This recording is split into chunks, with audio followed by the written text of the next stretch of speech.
भगवान से प्रश्न करते हैं। गरुण उवाच एन एन च पापेन यद चिन्हं प्रजायते याम याम योनिम च गच्छन्ते तनमे कथय केशव। गरुण ने कहा, हे केशव, जिस जिस पाप से आपने बताया कि नरक से आए हुए पापी प्राणी के शरीर पर चिन्ह दिखाई पड़ता है, तो जिस जिस पाप के प्रभाव से मनुष्य के शरीर पर जो पापी जीव हैं जैसा चिन्ह दिखाई पड़ता है, और जिन जिन पापों के प्रभाव से जिन योनियों में जन्म लेना पड़ता है, इसके संबंध में भी बताने की कृपा करें। श्री भगवान वाचो, भगवान बोले कि यही ही पापैर्याम याम योनिम पापिनो नरकागतः एन पापेन यद चिन्हं जायते मम तक्षुणुः। ब्रह्मया क्षय रोगी स्याद गो गघना स्याद कुब्ज कोजड़ा अकन्या घाती भूत कुष्ठे त्रिश्चंडाल योनिषु स्त्री गाति गर्भपाती च पुलिंदो रोगवान हुएत अगम्या गमनात् षड्ढो दुश्चर्या गुरुतल्पगाः मांस भोक्ता अतिरांगा स्यावदन्तस्तु मद्यपाः अभक्ष भक्षको लौल्याद ब्रह्मणास्यान महोदरः अदत्वामिष्टवसनाति सा भूत गलगंडवान श्राद्धे अन्नम शुचिम दत्वा स्वित्रकुष्ठे प्रजायते। बताया, भगवान कहते हैं कि हे गरुड़, नरक से आए हुए पापी जिन पापों के द्वारा जिस योनि में जाते हैं और जिस पाप से जो चिन्ह होता है वह मुझसे सुनिए। ब्रह्म हत्या करने वाले को क्षय रोग होता है, गाय की हत्या करने वाला मूर्ख अथवा कुबड़ा होता है, कन्या की हत्या करने वाला कोढ़ी होता है, और इन तीनों को चांडाल योनि प्राप्ति होती है।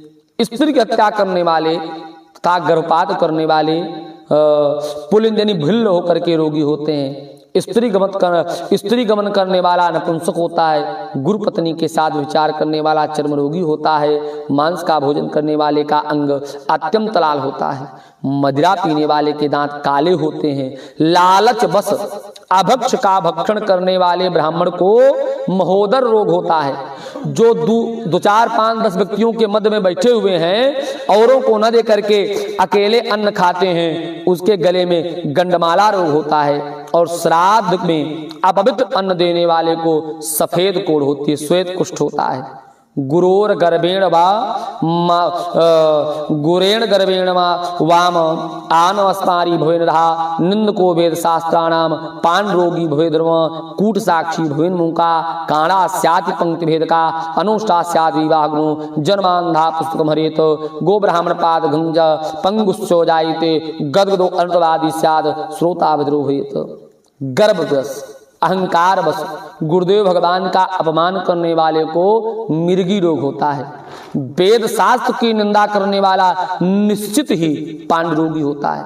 झूठी गवाही देने वाला गूंगा होता है, पंक्ति में भेद करने वाला काना होता है, और जो विवाह में विघ्न उत्पन्न करते हैं उनके होंठ कटे होते हैं। पुस्तक की चोरी करने वाला जन्मांध होता है, गाय और ब्राह्मण को लात मारने वाला लूला लंगड़ा होता है, झूठ बोलने वाला हकला करके बोलता है, झूठी बात श्रवण करने वाला बधिर हो जाता है।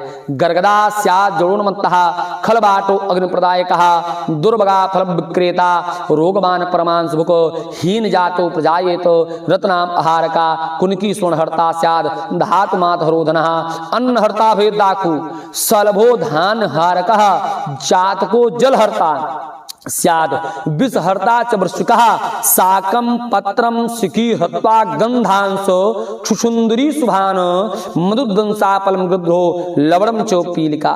विष देने वाला मूर्ख और उन्मत्तनी पागल तथा आग लगाने वाला खलबाट माने गंजा होता है जिसके बाल नहीं होते हैं। पलेनी मांस बेचने वाला अभागा होता है, दूसरे का मांस खाने वाला रोगी होता है, रत्नों की चोरी करने वाला हीन जात में उत्पन्न होता है, सोने की चोरी करने वाले के नाखून अच्छे नहीं होते हैं, धात मात्र की चोरी करने वाला निर्धन होता है, अन्न की चोरी करने वाला चूहा होता है, धान की चोरी करने वाला सलब माने टिड्डी होता है, और जल की चोरी करने वाला चातक होता है, विष की चोरी करने वाला बिच्छू होता है, साग पात और सुगंधित वस्तुओं की चोरी करने वाले छछुंदर होते हैं, और मद की चोरी करने वाला डांस, मांस की चोरी करने वाला गिद्ध और नमक की चोरी करने वाला चींटी होता है। तांबूल फल पुष्पादि हरता स्याद बानरो बने उत्ता उपानात्रण करपास हरता श्यान मेष यूनसु यस्रोद्रोब जीवीचा मार्गे सार्थान विलुम्पति मृग्या व्यसनी यस्तु छागा स्याद बद के गृहे। बताया कि तांबूल फल तथा पुष्प आदि की चोरी करने वाला वन में बंदर होता है। जूता घास रुई की चोरी करने वाले भेड़िया की योनि में उत्पन्न होते हैं। जो रौद्र कर्म यानी क्रूर कर्म करके आजीविका चलाते हैं, रास्ते पर प्राणियों के मार्ग में यात्रियों के धन आदि को जो लूट लेते हैं, आखेटनी शिकार खेलने के बहाने जो पशुओं की हत्या करते हैं, ये सब कसाई के घर का बकरा होते हैं। विष पी करके मरने वाला पर्वत पर काला सर्प होता है, जिसका स्वभाव ही अमर्यादित है। जिसका स्वभाव अमर्यादित है, किसी का सम्मान किसी समय भी नहीं करता है, उन्मत्त होकर के चलता रहता है। ये उन्मत्त प्रवृत्ति वाले व्यक्ति, अमर्यादित स्वभाव वाले व्यक्ति निर्जन वन में हाथी होते हैं। जो बल वैष्णदेव नहीं करने वाले हैं, सब कुछ खा जाने वाले हैं, ब्राह्मण क्षत्रिय वैश्य बिना परीक्षण किए बिना भोजन कर लेने वाले जो व्यक्ति हैं, ये निर्जन वन में व्याघ्र होते हैं। जो ब्राह्मण गायत्री का स्मरण नहीं करते, संध्योपासन नहीं करते, जिनका जो अंदर से तो दुष्ट हैं और बाहर से साधु मालूम पड़ते हैं, ऐसे ब्राह्मण अगले जन्म में बगुला की योनि को प्राप्त करते हैं। गायत्रीमना असमरेद्यस्तु योना संध्याम उपासते अंतर्दुष्टो बहिर्साधु सा भवेद ब्राह्मणो वकः अयाज याजको विप्रा सा भवेत ग्राम सुकरः खरो बहु याजित्वा काको अनिर्मित्र मंत्र भोजनात् पात्रे विद्याम दाता च बलिर्वरदो भवेद द्विजः गुरु सेवाम अकर्ता च शिष्या स्यात् गोखरापसु गुरुम हुंकृत तुंकृत्य विप्रम निर्जित्य भारतः अरण्ये निर्जले देशे जायते ब्रह्म राक्षसः। जिनको यज्ञ नहीं करना चाहिए, उनके यहाँ यज्ञ कराने वाला ब्राह्मण ग्रामीण सूकर होता है, मल का भक्षण करता है। क्षमता से अधिक यज्ञ कराने वाला गर्दभ और बिना आमंत्रण के भोजन करने वाला ब्राह्मण कौवा होता है। जो सतपात्र शिष्य को विद्या नहीं प्रदान करता, वो ब्राह्मण बैल होता है। गुरु की सेवा न करने वाला और शिष्य बैल होता है और अथवा गधा होता है। गुरु के प्रति या ब्राह्मण के प्रति हुंकार करके, तुंकार करके, वाद विवाद करके जो ब्राह्मण और गुरु को पराजित कर देते हैं, ये जल विहीन जंगल में राक्षस होते हैं, ब्रह्म राक्षस होते हैं। प्रतिज्ञा पहले करते हैं कि ब्राह्मण को मैं इतना या अमुक वस्तु इतनी मात्रा में दान करूंगा, बाद में नहीं देते, ये सियार होते हैं। जो सतपुरुषों का अनादन करने वाले व्यक्ति हैं, ये फेतकार, फेतकार का मतलब होता है जिसके मुख से अग्नि निकलती रहती है, उसको फेतकार कहा जाता है। जो सज्जन जनों का अपमान करते हैं, सम्मान नहीं करते हैं, ये फेतकार होते हैं। मित्र से द्रोह करने वाला पर्वत पर गिद्ध होता है। क्रय विक्रय में कपट करने वाला उल्लू होता है। वर्ण आश्रमनी जातिगत निंदा करने वाला वन में कबूतर होता है। आशा को तोड़ने वाले, स्नेह को नष्ट करने वाले, द्वेष वश पतिव्रता स्त्री का परित्याग करने वाले बहुत समय तक चक्रवाक पक्षी होते हैं। मात्र पितृ गुरुद्वेषी भगनी भ्रातृ वैरकृत गर्भे योनो विनष्टा स्याद आवाद्यो अनिशस्त्रसा स्वास्त्रो अपशब्दा नारी नित्यम कलहकाणी सा जलुंका या झुंका स्याद भरतारम भरतते चया स्वापतिम च परित्यज्य पर पंसान वर्तनी वल्गुनी ग्रह गोधा स्याद द्विमुखी बात सर्पणी। माता से, पिता से, गुरु से द्वेष करने वाला, बहन से द्वेष करने वाला, भाई से शत्रुता करने वाले हजारों जन्म पर्यंत गर्भ में ही मर जाते हैं। सास और ससुर को अपशब्द कहने वाली स्त्री, नित्य कला करने वाली स्त्री जलौका यानी जोंक होती हैं। पति की भर्त्सना करने वाली जू होती हैं। अपने पति का परित्याग करके परपुरुष का सेवन करने वाली स्त्री बलगुनी, बलगुनी माने चमगीदड़ी या छिपकली अथवा दो मुंह की सर्पणी होती हैं। सगोत स्त्री के साथ संबंध बना करके अपने गोत्र को विनष्ट करने वाला तरछ, तरछ माने लकड़ बग्घा होता है और सल्लक यानी शाही होकर के रीछ योनि में फिर जन्म प्राप्त करता है। 3 योनि उसकी बेकार होती है। तापसी के साथ व्यभिचार करने वाला मरु प्रदेश में पिशाच होता है। जिसकी वावस्था नहीं हुई है उसके साथ गमन करने वाला वन में अजगर सर्प होता है। गुरु पत्नी के साथ गमन की इच्छा रखने वाला मनुष्य ककलास माने गिरगिट होता है, गिरगिट होता है। राजपत्नी के साथ गमन करने वाला ऊंट होता है। मित्र की पत्नी के साथ गमन करने वाला गधा होता है। गुदा काम से भी सुअर और विष्ठा भोगी गुदा गमन करने वाले विष्ठा भोगी सुअर शूद्रगामी बैल होते हैं, और जो महाकामी होते हैं वह कामलंपट अगले जन्म में अश्विनी घोड़े की उनमें जन्म प्राप्त करते हैं। किसी के मरणासंच में एकादशाह के अंदर भोजन करने वाला ब्राह्मण ग्रामीण कुत्ता होता है। देव द्रव्य का जो भोक्ता होता है ब्राह्मण, वो देवलक कहा जाता है। जो देवताओं के धन का उपभोग करते हैं वे ब्राह्मण देवलक होते हैं, और वह देव और पितृ दोनों कार्यों के लिए अयोग्य माने गए हैं। ऐसे ब्राह्मण अगले जन्म में कुक्कुटनी मुर्गे की उनको प्राप्त करते हैं। मृतस्य एकासा हम तु भुंजाना स्वाभिजायते लभे देवलको विप्रो योनि कुटसंकाम द्रव्यार्थम देवताम पूजाम यह करो द्विजमा सावै देवलको नाम हव्य कव्य सुगरता महापातक जान घोरान नरकान प्राप्त दावनान कर्मक्षय प्रजायन्ते महापातकान विहि खरोष्ट महिषीडामि ब्रह्मयायोन्मुक्ति विकस्वांस गालानाम सुरापायांति योनसु कृमकीटी पतंगत्वम स्वर्णस्ते साप्यात तृण गुलमलतात्वम चा क्रमसो गुरुतलबगाः परस्यपोस्तम हत्वा न्यासभरणेन चा ब्रह्मधणे चैव जायते ब्रह्मराक्षसः ब्रह्मस्वं प्रयाद भुक्तम दाहत सप्तमम कुलम बलात्कारेण चौरेण दाहत चंद्र तारकम। भगवान कहते हैं महापातक से प्राप्त अत्यंत घोर दारुण नरकों में भोगते हुए महापात की व्यक्ति पड़े रहते हैं, और कर्म के क्षय होने पर पुनः इस मर्तलोक में जन्म लेते हैं। कैसे किस योनि में जाते हैं तो बताया कि ब्रह्म हत्या करने वाला गधा ऊंट और महिषी, महिषी माने भैंस की योनि में जन्म प्राप्त करते हैं। सुरापान करने वाला भेड़िया कुत्ता और सियार की योनि में जाता है। सोने की चोरी करने वाले कृमि कीट पतंगा होते हैं। गुरु पत्नी के साथ गमन करने वाला तृण गुल्म और लता होता है। परस्त्री का हरण करने वाला, किसी की धरोहर का हरण करने वाला, ब्राह्मण के धन का अपहरण करने वाला ब्रह्म राक्षस होता है।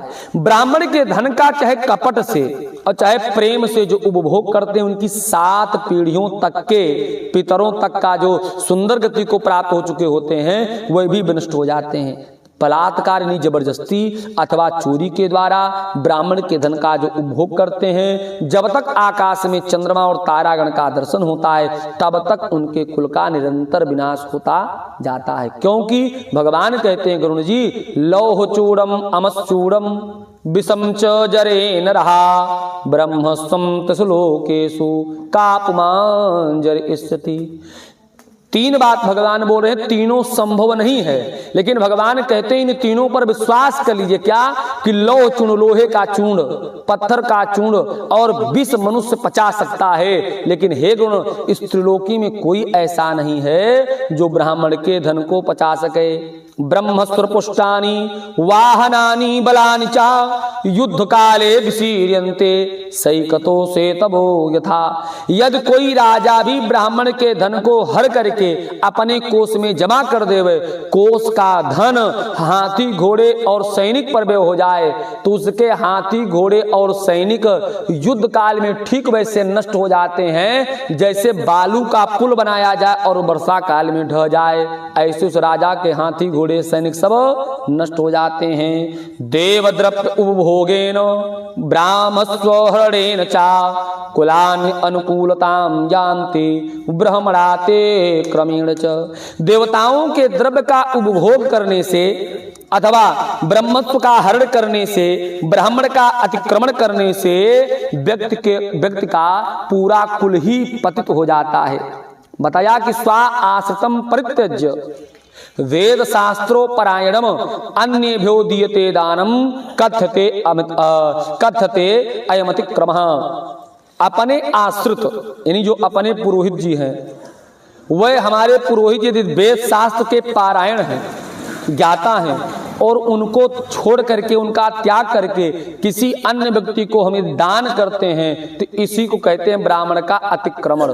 और ब्राह्मण का अतिक्रमण करने वाले व्यक्ति अतिक्रमे कृते तार्क्ष भुक्त्वा चा नरकान पुमान जन्मांदासन दरिद्रा श्यान दाता किंतु याचका। जो ब्राह्मण का अतिक्रम दोष करते हैं ये नरक की गति का भोग करने के पश्चात पृथ्वी पर जन्मांध होते हैं, दरिद्र होते हैं, ये दाता नहीं याचक होते हैं, मांगते हुए पूरा जीवन व्यतीत करते रह जाते हैं। लेकिन ब्राह्मणातिक्रमो नास्ते विप्रे वेद विवर्जिते। ब्राह्मण का अतिक्रम उनको नहीं लगता है। जैसे अपने पंडित जी मान लीजिए भागवत कथा नहीं बातें, हम किसी अन्य को बुला करके भागवत कथा श्रवण करें तब दोष नहीं लगेगा। क्यों? क्योंकि ज्वलंतम अग्निम उत्सृज्य भस्मानी नहीं हुयते। जलती हुई अग्नि को छोड़ करके धुएं में कोई आहुति प्रदान नहीं करता। स्वदत्ताम परदत्ताम वा यो हरे च वसुंधराम षष्ठ वर्षे सहस्राणी विष्ठायाम जायते कृमि। अपने द्वारा दी हुई अथवा किसी अन्य से प्राप्त ब्राह्मण की पृथ्वी का जो हरण करते हैं, ब्राह्मण के धन का जो हरण करते हैं वह 60,000 वर्ष पर्यंत विष्ठा, विष्ठा माने मल का कीड़ा बनते हैं। स्वयं चयो दत्वा स्वयं अपकर्षति सपापी नरकाम याति यावद भूषम प्लम। जो स्वयं कुछ देकर और पुनः स्वयं ही ले लेता है वो पापी कल्प पर्यंत नरक में रहता है। ब्राह्मण की जीविका अथवा ब्राह्मण को भूमि का दान दे करके यत्न पूर्वक उसकी रक्षा करनी चाहिए। जो उसकी रक्षा नहीं करता है प्रत्युत उसका हरण कर लेता है वो लंगड़ा होता है या कुत्ता होता है। ब्राह्मण की आजीविका करने से 1 लाख गोदान का फल प्राप्त होता है और ब्राह्मण के वृत्ति का हरण करने से व्यक्ति ये जीव बंदर, कुत्ता या लंगूर की योनि में जन्म प्राप्त करता है। भगवान कहते हैं हे खगेश्वर, प्राणियों को अपने कर्म के अनुसार लोक में पूर्वोक्त कही गई योनियों तथा अनेक प्रकार के शरीर पर यही चिन्ह दिखाई पड़ते हैं। इस प्रकार दुष्कर्म यानी पाप करने वाले जीव नारकी यातनाओं को भोग करके अवशिष्ट भोगने के लिए इन पूर्वोक्त कही गई योनियों में जन्म प्राप्त करते हैं। अर्थात जो पाप कर्म करने वाला मनुष्य नरक में गया, नरक में यातना का, पीड़ा का, दुख का उपभोग किया और उपभोग करने के बाद फिर पृथ्वी पर जब उसको जन्म मिलता है तो वहां पर भी उसको यातना ही मिलती है। क्यों? क्योंकि नरक से आया हुआ जीव पहले क्या बनता है तो बताया कि ततो जन्म सहस्रेषु पर्याप्तरियक्षरीरताम दुखानि भार बहनोद्भवादीनि लभन्ति ते। इसके बाद हजारों जन्म पर्यंत तिर्यक, तिर्यक माने होता है पशु और पक्षी, इनको तिर्यक कहा जाता है। इन योनियों में जन्म प्राप्त करके पशु योनि में मान लीजिए जन्म मिला तो बोझा आज ढोने का कार्य में कर रहे हैं, उसमें यातना मिल रही है। और पक्षी की योनि मिली तो पक्षी दुखम ततो भुक्ता दृष्टि शीत तापोद्भवम। पक्षी की योनि में किसी पक्षी को रात में दिखाई देता है, किसी को दिन में दिखाई देता है तो रात में नहीं, किसी को रात में दिखाई देता है तो दिन में नहीं, किसी को एक ही नेत्र होता है, किसी को दो, किसी को दो चार नेत्र होते हैं, ऐसे पक्षी पाए जाते हैं ना। तो दृष्टि का दुख हुआ, शीत का दुख हुआ, ताप का दुख हुआ और इसके पश्चात जब कभी मनुष्य उसके जन्म का जब कभी उसके पुंज का उदय होता है तब मनुष्यता की प्राप्ति होती है। और मनुष्यता में भी स्त्री पुंसोत प्रसंगेन भूता गर्भे कर्मोदसौ गर्भाद मरणांतम चा प्राप्त दुखम म्रियेत। पुनः बताया कि स्त्री और पुरुष के संबंध से गर्भ में जीव का प्रवेश होता है और गर्भ में भी यातना का उपभोग करता है और फिर जन्म के पश्चात जब तक जीव मर नहीं जाता तब तक केवल और केवल यातना का, पीड़ा का ही उपभोग करता रह जाता है। समुत्पत्तिर विनाशस्य जायते सर्वदेहिनाम एवं प्रवर्तितम चक्रम भूतग्रामे चतुर्विधे। इस प्रकार सभी प्राणियों का जन्म और विनाश निरंतर होता रहता है। ये जन्म और मरण के चक्र का अंत नहीं है, ये संपूर्ण सृष्टि का क्रम ही भगवान कहते मेरी माया के द्वारा चल रहा है। जो धर्म नहीं करते हैं वह नरक में जाते हैं। नरक से आया हुआ जीव दरिद्र होता है, दरिद्र व्यक्ति धर्म नहीं करता फिर नरक में जाता है और नरक से आया हुआ जीव फिर दरिद्र होता है और दरिद्र धर्म नहीं करता। ये क्रम चलता रहता है। अतदानाच भय दरिद्रो दरिद्राभावच करोति पापम पाप प्रभावान नरके प्रयात पुनर्दरिद्र पुनरेव पापी। ये क्रम चलता रहता है। अवश्यमेव भोक्तव्यम कृतम कर्म शुभाशुभम न भुक्तम क्षीयते कर्म कल्प कोटि। अंत में भगवान कहते गरुण जी, इस संसार सागर में अवश्य ही निश्चित ही जीव को अपने द्वारा किए हुए कर्म का आप ही फल उपभोग करना पड़ेगा। जीव जब तक अपने कर्म के फल का उपभोग नहीं कर लेता वो कर्म क्षीण होने वाला नहीं है। श्री गरुड़ पुराणे सारुद्धारे पाप चिन्ह प्रणाम महात्म्यों नारायण चरण कमल अर्पणमस्तु। बोलो गदाधर भगवान की।